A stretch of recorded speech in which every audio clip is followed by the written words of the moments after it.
আসসালামু আলাইকুম। নাজনীন আহমেদ স্বাগত জানাচ্ছে এনটিভির রাতের খবরে। ক্রাউন সিমেন্ট শিরোনাম দেখছিলেন, এবারে পুরো খবর। ছাত্র জনতার গণ অভ্যুত্থানে ক্ষমতাচ্যুত আওয়ামী লীগ সরকারের সাবেক ৮ মন্ত্রী ও ৬ সংসদ সদস্যের দেশত্যাগে নিষেধাজ্ঞা দিয়েছে আদালত। দুদকের আবেদনের প্রেক্ষিতে ঢাকার সিনিয়র স্পেশাল জজ আশামস জগলুল হোসেনের আদালত আজ এই আদেশ দেন। দেশত্যাগে নিষেধাজ্ঞা দেওয়া মন্ত্রীরা হলেন সাবেক মন্ত্রী জাহিদ মালেক, দীপু মনি, মহিবুল হাসান চৌধুরী, সাধন চন্দ্র মজুমদার, নুরুল মজিদ মাহমুদ হুমায়ুন, কামাল আহমেদ মজুমদার, শাহজাহান খান ও কামরুল ইসলাম। দেশত্যাগে নিষেধাজ্ঞা দেওয়া সাবেক ৬ সংসদ সদস্যরা সলিমউদ্দিন তরফদার সেলিম, মামুনুর রশিদ কিরণ, কুজেন্দ্রলাল ত্রিপুরা, কাজিম উদ্দিন, নুরি আলম চৌধুরী ও জিয়াউর রহমান। শেখ মুজিবুর রহমানের পরিবারের সদস্যদের বিশেষ নিরাপত্তা প্রদান সংক্রান্ত আইন বাতিলের সিদ্ধান্ত নিয়েছে অন্তর্বর্তীকালীন সরকার। পাশাপাশি গুম প্রতিরোধ সংক্রান্ত জাতিসংঘের আন্তর্জাতিক কনভেনশনে স্বাক্ষর করেছে বাংলাদেশ। প্রধান উপদেষ্টা অধ্যাপক ডক্টর মোহাম্মদ ইউনূসের সভাপতিত্বে অনুষ্ঠিত উপদেষ্টা পরিষদে এসব সিদ্ধান্ত নেওয়া হয়। নজরানা চৌধুরীর রিপোর্ট। অন্তর্বর্তীকালীন সরকারের প্রধান উপদেষ্টা অধ্যাপক ডক্টর মোহাম্মদ ইউনূসের সভাপতিত্বে তার সরকারি বাসভবন যমুনায় উপদেষ্টা পরিষদের বৈঠক অনুষ্ঠিত হয়। প্রায় ৩.৫ ঘন্টার এই বৈঠকে দেশের আইনশৃঙ্খলা পরিস্থিতি, বন্যা, রপ্তানিমুখর শিল্পের উৎপাদন, নিত্যপণ্যের দাম সহনীয় পর্যায়ে রাখাসহ বেশ কিছু বিষয় নিয়ে আলোচনা হয়। গুম প্রতিরোধে জাতিসংঘের এ সংক্রান্ত কনভেনশনে অনুস্বাক্ষর করার কথাও জানানো হয় এই বৈঠকে। কেউ কখনো নিজের ক্ষমতা কুক্ষিগত করতে কোনো বাহিনীকে দিয়ে, কোনো পদ্ধতির মাধ্যমে কোনো নাগরিকদেরকে সরকার বিরোধিতা করা হচ্ছে, আইন শৃঙ্খলা পরিস্থিতি খারাপ করা হচ্ছে, ন্যাশনাল ইন্টারেস্টের বাইরে কাজ করা হচ্ছে, এসব বলে গুম করতে না পারে, তার জন্য এই কনভেনশনটা আমরা স্বাক্ষর করেছি এবং এইটার ব্যাপারে প্রয়োজনীয় আইনি সংস্কার আমরা গ্রহণ করব। কালো টাকা সাদা করার যে সিদ্ধান্ত বিগত সরকার নিয়েছিল তা বাতিলের সিদ্ধান্তও নেওয়া হয় উপদেষ্টা পরিষদ বৈঠকে। একই সাথে হজের সিন্ডিকেটের বিরুদ্ধে ব্যবস্থা গ্রহণ করে হজের খরচ যৌক্তিক পর্যায়ে নামিয়ে নিয়ে আসা হবে বলেও জানান উপদেষ্টা রিজওয়ানা হাসান। রাষ্ট্রের বিভিন্ন প্রতিষ্ঠান সংস্কারের যে লক্ষ্য বর্তমান সরকার নিয়েছে, সেজন্য রাজনৈতিক দলগুলোর সাথে আলোচনা অব্যাহত রাখার সিদ্ধান্ত নেওয়া হয় উপদেষ্টা পরিষদের বৈঠকে। আমাদের এই সরকারটা হচ্ছে একটা বৈষম্য বিরোধী আন্দোলনের আউটকাম। তো সেখানে আদৌ নিরাপত্তা সংস্থা মনে করে কিনা যে এরকম দরকার আছে, সেখানে উত্তরটা হচ্ছে এরকম বিশেষ নিরাপত্তার দরকার আছে বলে তারা মনে করে না, আর এটাকে বৈষম্যমূলক মনে করা হয়েছে, সেটার ভিত্তিতেই সিদ্ধান্ত গ্রহণ করা হয়েছে। পাকিস্তানের বিপক্ষে টেস্ট ম্যাচে জয়লাভ করা বাংলাদেশ ক্রিকেট দলকে অভিনন্দন জানানো হয় উপদেষ্টা পরিষদের বৈঠকে। একই সাথে সাবজয়ী অনূর্ধ্ব-20 ফুটবল দলকে সংবর্ধনা দেওয়ার সিদ্ধান্তও নেওয়া হয়। নজরানা চৌধুরী, এনটিভি নিউজ, ঢাকা। পাচারকৃত অর্থ ফেরত আনতে সুইজারল্যান্ডের সহযোগিতা চেয়েছেন প্রধান উপদেষ্টা ডক্টর ইউনূস। অন্যদিকে অস্ট্রেলিয়া বাংলাদেশে বন্যায় ক্ষতিগ্রস্তদের জন্য 10 লাখ অস্ট্রেলীয় ডলার সহযোগিতার ঘোষণা দিয়েছে। অস্ট্রেলিয়ার অস্থায়ী হাই কমিশনার নার্দিয়া সিম্পসন আজ রাষ্ট্রীয় অতিথি ভবন যমুনায় প্রধান উপদেষ্টার সাথে সৌজন্য সাক্ষাতে এই আর্থিক সহযোগিতার কথা বলেন। ছাত্র নেতৃত্বাধীন আন্দোলনে প্রাণহানির জন্য শোক প্রকাশ করে অস্ট্রেলিয়ার হাই কমিশনার অন্তর্বর্তী সরকারকে সহযোগিতা করার প্রতিশ্রুতি পুনর্ব্যক্ত করেন। সিম্পসন রোহিঙ্গা সংকট সমাধানে নিজ দেশের আগ্রহের কথা উল্লেখ করে জানান, অস্ট্রেলিয়া বর্তমানে রোহিঙ্গা শিবিরে শান্তি প্রতিষ্ঠায় কাজ করছে। এর আগে সুইজারল্যান্ডের রাষ্ট্রদূত রেতো রেংলি একই ভবনে প্রধান উপদেষ্টার সঙ্গে সৌজন্য সাক্ষাতে এলে তার কাছে পাচার হওয়া অর্থ ফেরত আনার উপায় সম্পর্কে জানতে চান। সুইস রাষ্ট্রদূত বিশ্বব্যাপী স্বীকৃত প্রক্রিয়া ও নিয়ম মেনে সহযোগিতার কথা জানান।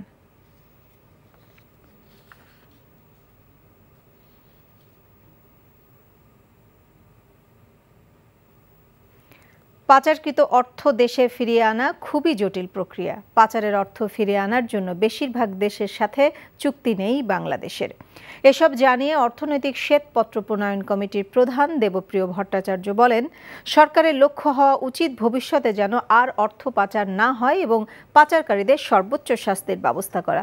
দুপুরে পরিকল্পনা মন্ত্রণালয়ের শ্বেতপত্র প্রণয়ন কমিটির প্রথম বৈঠক শেষে ব্রিফিংয়ে এসব কথা বলেন তিনি। বলেন, এই কমিটি মূলত বর্তমানে দেশের অর্থনীতি কী অবস্থায় আছে তা পর্যালোচনা করে সরকারকে করণীয় পরামর্শ দেবে। অর্থনৈতিক তথ্য উপাত্ত মূল্যায়ন এবং বিভিন্ন অংশীজনের সাথে আলোচনার মাধ্যমে সংকট চিহ্নিত করা হবে বলে জানান দেবপ্রিয়। এটা একটা অত্যন্ত জটিল প্রক্রিয়া। এই টাকা থেকে যে ওই বাড়িটা কেনা হয়েছিল ওই দেশে ওই সময়, এইটাকে লাগানো ফিট করা এত সহজ ব্যাপার না। এটা হলো এক নম্বর। দ্বিতীয়ত হলো ওইটা আনার ক্ষেত্রে যে আইনানুগ যে সমস্ত চুক্তি থাকে সব দেশের সাথে আমাদের সেই চুক্তিগুলো যথোপযুক্তভাবে নেই। তৃতীয়ত হলো ওই চুক্তিগুলোকে কার্যকর করে ব্যবহার করার জন্য আইনজীবী থেকে আরম্ভ করে আর্থিক খাতের বিশেষজ্ঞ থেকে ইত্যাদির সেই দক্ষতাটা অনেক ক্ষেত্রে আমাদের নেই। রাজনৈতিক দলগুলোর সাথে আলোচনার মাধ্যমে সরকার নির্বাচনের রূপরেখা তৈরি করবে বলে জানিয়েছেন বিএনপি মহাসচিব মির্জা ফখরুল ইসলাম আলমগীর। প্রধান উপদেষ্টার সাথে বৈঠকের পর সাংবাদিকদের একথা জানান তিনি। নাজিবুর রহমানের রিপোর্ট। বৃহস্পতিবার প্রধান উপদেষ্টা ডক্টর মোহাম্মদ ইউনূসের আমন্ত্রণে রাষ্ট্রীয় অতিথি ভবন যমুনায় আসেন বিএনপির ৩ শীর্ষ নেতা। বিএনপি মহাসচিব মির্জা ফখরুল ইসলাম আলমগীর, দলের স্থায়ী কমিটির সদস্য সালাউদ্দিন আহমেদ ও আমির খসরু মাহমুদকে সাথে নিয়ে প্রধান উপদেষ্টার কার্যালয়ে এক বৈঠকে বসেন। এ সময় অন্তর্বর্তীকালীন সরকারের পরিকল্পনা উপদেষ্টা ওয়াহিদ উদ্দিন মাহমুদ ও আইন উপদেষ্টা আসিফ নজরুল বৈঠকে অংশ নেন। ঘণ্টাব্যাপী এই বৈঠক শেষে সংবাদ মাধ্যমের মুখোমুখি হন বিএনপি মহাসচিব মির্জা ফখরুল ইসলাম আলমগীর। প্রধান উপদেষ্টার সাথে বৈঠক ফলপ্রসূ হওয়ার কথা জানান তিনি।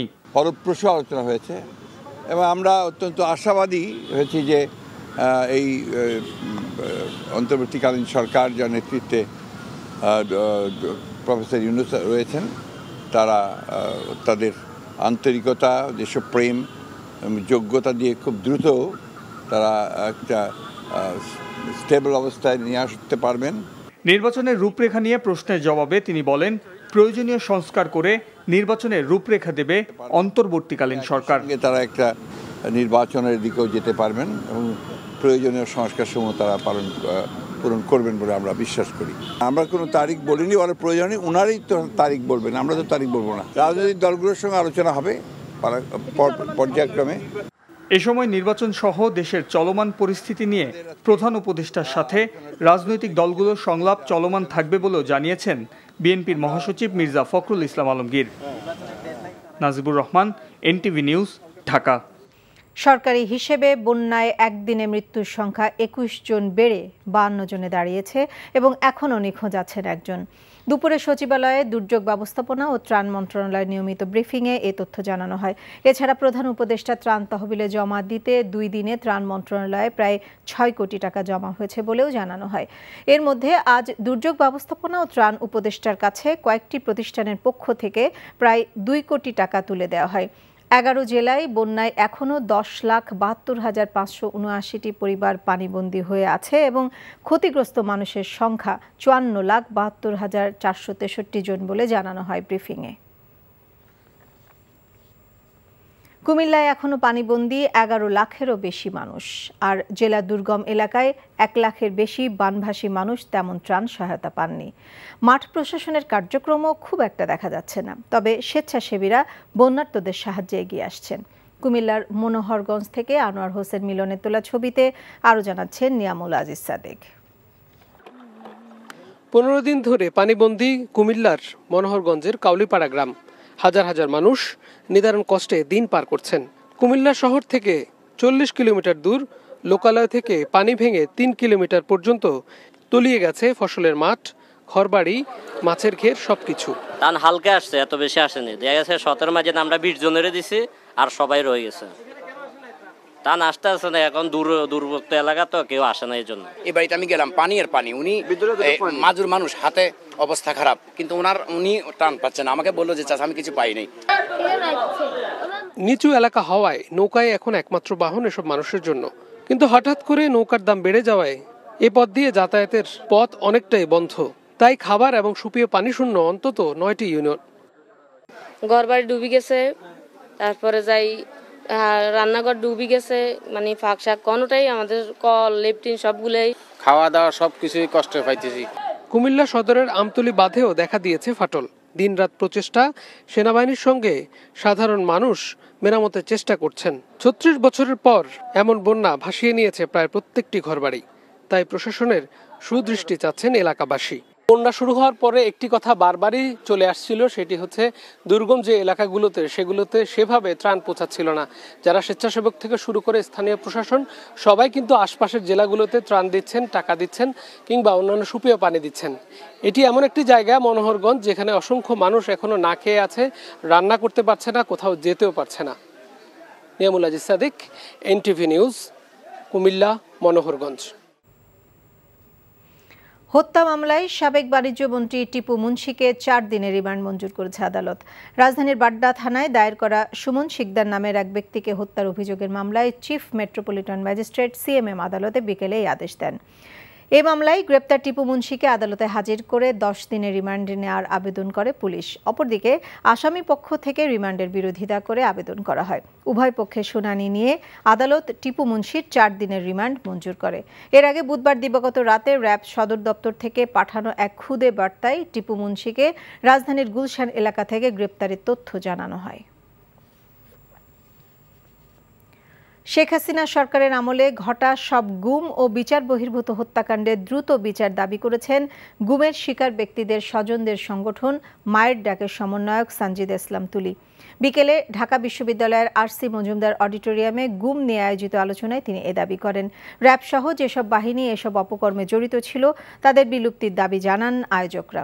বলেন, গুম, ক্রসফায়ার, ডিজিটাল নিরাপত্তা আইনের মাধ্যমে ভয়ের সংস্কৃতি প্রতিষ্ঠা করেছিল শেখ হাসিনার সরকার। এজন্য অধিকাংশ মানুষই এসব গুরুতর অন্যায়ের বিরুদ্ধে দাঁড়াতে পারেনি। ভবিষ্যতে কোনো সরকার যেন আয়না ঘরের মতো বন্দিশালা তৈরি করতে না পারে সে ব্যবস্থা নেওয়ার আহ্বানও জানান তিনি। ডিজিএফআই হোক, র্যাব হোক, whoever is that, কারো এখতিয়ার নাই বা জব রেসপন্সিবিলিটিতে পড়ে না যে ইললিগ্যাল কাস্টাডিতে মানুষকে নিয়ে রাখা আর সিক্রেট ডিটেনশন সেলে ধরে তাদেরকে এভাবে টর্চার করে ফেলা, মানুষকে মেরে হচ্ছে আপনারা শীতলক্ষায় ফেলে দেওয়া। সত্যিকার অর্থে যখন খুঁজতে যাবে, তথ্য দিতে যাবে, তখনই আমাদের মনে হয় যে ওই আয়নাঘরগুলোতে যেন স্বচ্ছতার সাথে আমাদেরকে দেখানো হয় এবং প্রত্যেকটা আয়নাঘরকে যেন ডিমলিশ করা হয়। অবৈধ সম্পদ অর্জন ও সম্পদের তথ্য গোপনে দুদকের মামলায় খালাস পেলেন বিএনপির স্থায়ী কমিটির সদস্য মির্জা আব্বাস। কান্না জড়িত কণ্ঠে তিনি বলেন, হয়রানিমূলক মামলার মাধ্যমে নেতাকর্মীদের জীবন ধ্বংস করা হয়েছে। তার পরিবারও প্রতিহিংসা রাজনীতির শিকার।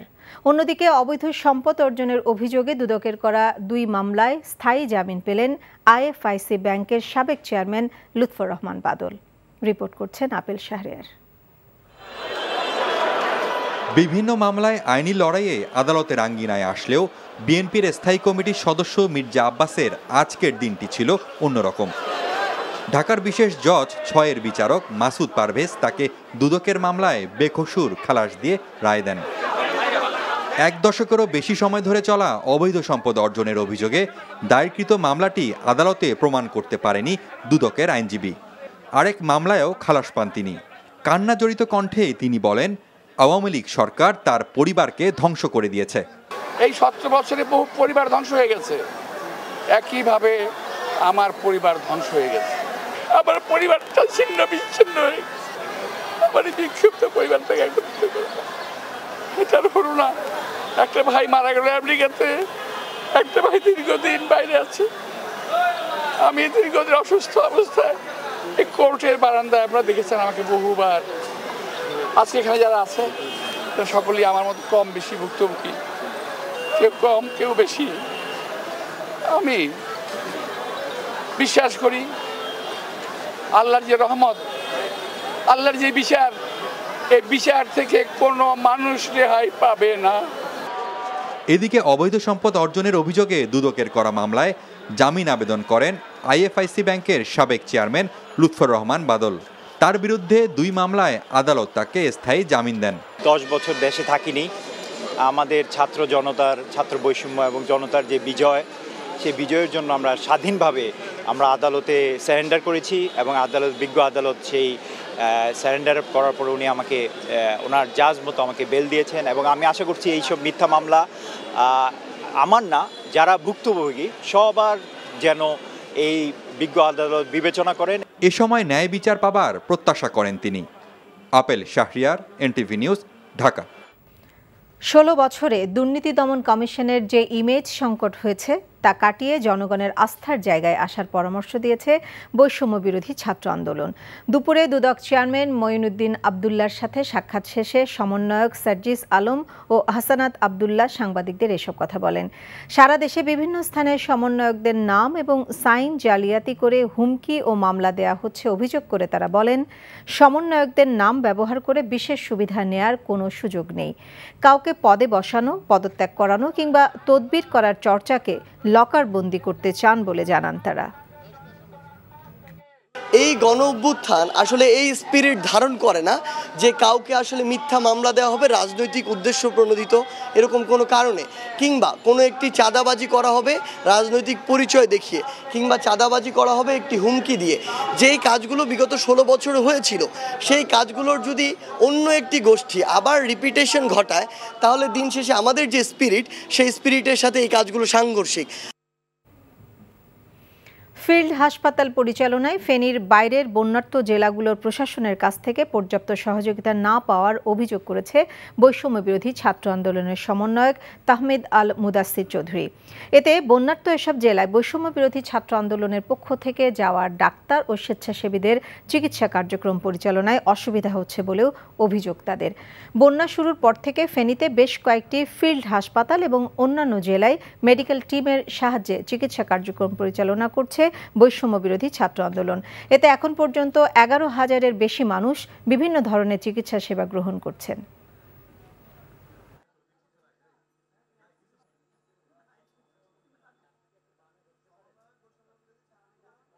নোয়াখালী এবং কুমিল্লাতে আমরা দুটি আলাদা মেডিকেল টিম পাঠাই। মেডিকেল টিমগুলো আসলে সেখানে কোনো ফিল্ড হসপিটাল তৈরি করতে পারেনি, কারণ প্রশাসনের কাছে আমরা যে ধরনের সহযোগিতা চেয়েছি তারা আমাদেরকে সেই ধরনের সহযোগিতা করেনি। 11,231 জনকে আমরা চিকিৎসা সেবার আওতায় আনতে পেরেছি। এই সংখ্যাটা একটু কম বা বেশি হতে পারে, এবং এখানে যে পেশেন্টরা আছে তাদের সবাইকে আমরা ফ্রিতে চিকিৎসা দিয়েছি এবং তাদেরকে যে মেডিসিনগুলো প্রয়োজন তাদের জন্য সেই মেডিসিনও আমরা ফ্রিতে দিয়েছি। খুলনায় সাবেক প্রধানমন্ত্রী শেখ হাসিনা, স্বরাষ্ট্রমন্ত্রী আসাদুজ্জামান কামাল সহ 85 জনের নাম উল্লেখ করে অজ্ঞাত 400 জনের বিরুদ্ধে হত্যা মামলা করা হয়েছে। বিকেলে জেলা বিএনপির সাধারণ সম্পাদক মনিরুল হাসান বাপ্পি ফুলতলা থানায় মামলাটি করেন। অন্য আসামিদের মধ্যে রয়েছেন সাবেক সংসদ সদস্য শেখ হেলাল উদ্দিন সহ তার 4 ভাই, সিটি মেয়র তালুকদার আব্দুল খালেক, সাবেক শ্রম প্রতিমন্ত্রী মুন্নুজান সুফিয়ান। মামলার বিবরণে বলা হয়, 2022 সালের 22 অক্টোবর খুলনায় মহাসমাবেশে যোগদানের পথে আসামিদের নির্দেশে বিএনপি নেতাকর্মীদের উপর হামলা চালায় আওয়ামী লীগ নেতাকর্মীরা। এই সময় স্থানীয় এক বিএনপি নেতাকে পিটিয়ে হত্যা করা হয়। 2024 সালের ছাত্র জনতার আন্দোলনের ইতিহাস পাঠ্য বইয়ে অন্তর্ভুক্ত করার আহ্বান জানিয়েছেন জামায়াতে ইসলামের আমির ডাক্তার শফিকুর রহমান। নারায়ণগঞ্জের শহীদ পরিবারের সাথে মতবিনিময়কালে তিনি এই আহ্বান জানান। এদিকে জামায়াত ইসলামী ঢাকা মহানগর উত্তরের উদ্যোগে বৈষম্য বিরোধী ছাত্র আন্দোলনে রাজধানীর উত্তরা এলাকায় নিহত 25 শহীদ পরিবারের মাঝে অনুদান দিয়েছে দলটি। জুনায়েদ আল হাবিবের রিপোর্ট। রাজধানীর উত্তরা এলাকায় বৈষম্য বিরোধী ছাত্র আন্দোলনে নিহতদের পরিবারের সাথে মতবিনিময়ের আয়োজন করে জামায়াত ইসলামী ঢাকা মহানগর উত্তর। ওর ইচ্ছা ছিল বড় হয়ে ও ডাক্তার হবে। এ সময় নিহতদের স্মৃতিচারণ করতে গিয়ে কান্নায় ভেঙে পড়েন শহীদদের স্বজনরা। আমার ছেলেকে 2টা গুলি করা হয়েছে, একটা গলায় একটা বুকের পিছনে।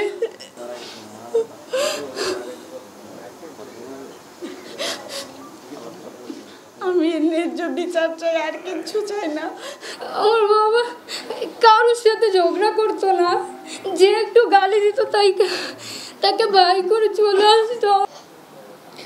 আমার জামাইয়ের বিচার চাই। আমার সন্তান দুটো এতিম হয়েছে, আমি এই বয়সে বিধবা হয়েছি।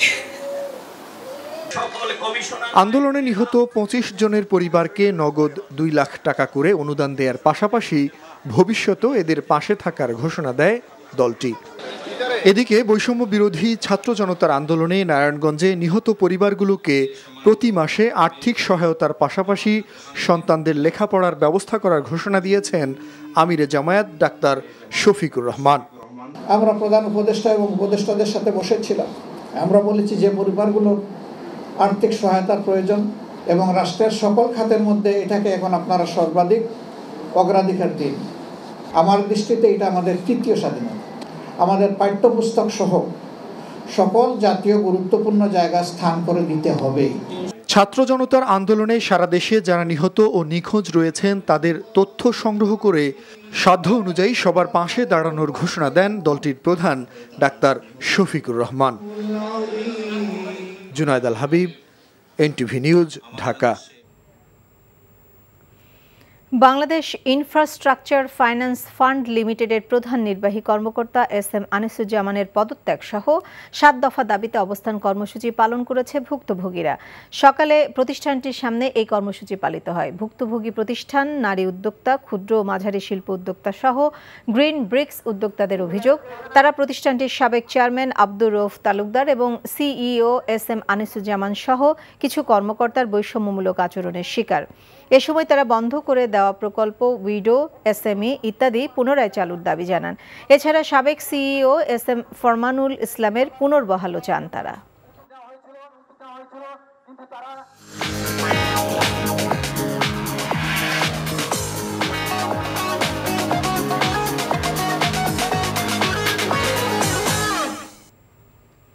নগদ নিবেদিত অর্থনীতির খবর।